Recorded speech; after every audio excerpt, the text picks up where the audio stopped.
Hello, আজকে আবার একটা নতুন ভিডিও নিয়ে চলে এলাম আপনাদের সাথে। আজকে আমাদের দুপুরের মেনুটা একটু স্পেশাল ছিল।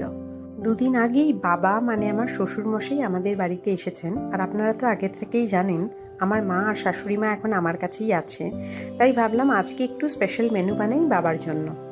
সানডেতে আমি বেশ কটা মাছ অলরেডি কিনে রেখেছিলাম, যেমন তোপসে মাছ, চিংড়ি মাছ, পমফ্রেট মাছ, বেলে মাছ, ট্যাংরা মাছ, আরও বেশ কিছু মাছ কিনেছি।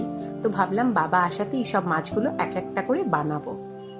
আজকে আমাদের দুপুরের লাঞ্চের মেনু ছিল সাদা ভাত, উচ্ছে আলু ভাজা, পোস্ত, মাছের ডিমের বড়া, তোপসে মাছ ফ্রাই আর মালাইকারি। আর আমি তো আপনাদেরকে আগের থেকেই বলেছি, আমার মা শাশুড়ি মা যখন আমার কাছে আসে তখন আমাকে একেবারেই রান্নাঘরে ঢুকতে দেন না। ওনারাই সব রান্না করে, ওনারাই সব দায়িত্ব নিয়ে সব কিছু কাজ করেন। আমি কতবার বলি ওদেরকে আমার কাছে একটু ছাড়ো, আমাকে একটু করতে দাও, বাট বলে না, তুই সারা বছর করিস, আমরা যখন আসবো তুই তখন একটু রেস্ট নিস। তাই আর কিছু বলেও লাভ নেই, আজকের রান্নাটা পুরো ওনারাই করেছেন। এমনিতেই আমার মা চিংড়ি মাছের মালাইকারিটা বড্ড ভালো রান্না করে, লাইক ভেরি ভেরি টেস্টি। তাহলে একদিন ওটার রেসিপি আমি আপনাদের সাথে শেয়ার করব।